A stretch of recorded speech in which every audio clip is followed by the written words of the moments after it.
Suddenly the driver stopped the carriage. You get out here, he called to Jonathan.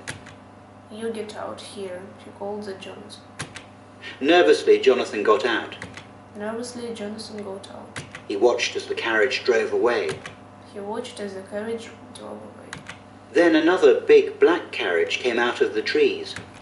Then another big black carriage came out of the trees. The driver helped Jonathan in and drove up into the forest. The driver helped Jonathan in and drove up into the forest. Jonathan looked out into the night. Jonathan looked out into the night. He saw dark shapes with bright red eyes following the carriage through the trees. He saw dark shapes with bright red eyes following the carriage through the trees. They were wolves.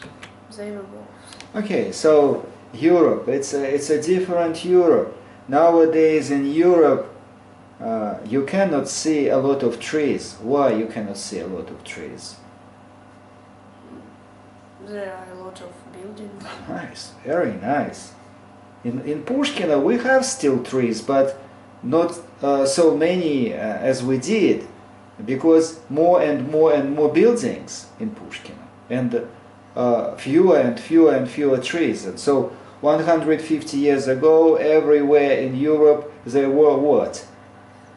Trees. And it's so strange. Pennsylvania, and it is somewhere in Hungary. I don't know. Repeat, Hungary. Hungary. Can you translate Hungary? What kind of country is Hungary? Hungarian, Hungary. Vengria. Hungary, repeat. Hungary. I think it is in Hungary. By the way, the castle is still there, and a lot of tourists want to go where? To the castle. Still there. Okay.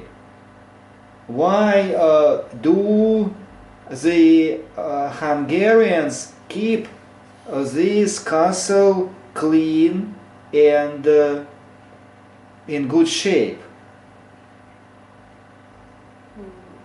They proud here. Nice. And there are a lot of tourists. A lot of tourists means what? A lot of money. A lot of money. Okay, but it's so strange to hear and to read here.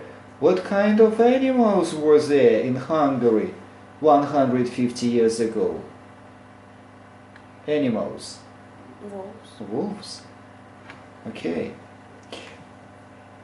You can meet wolves in Russia, but where?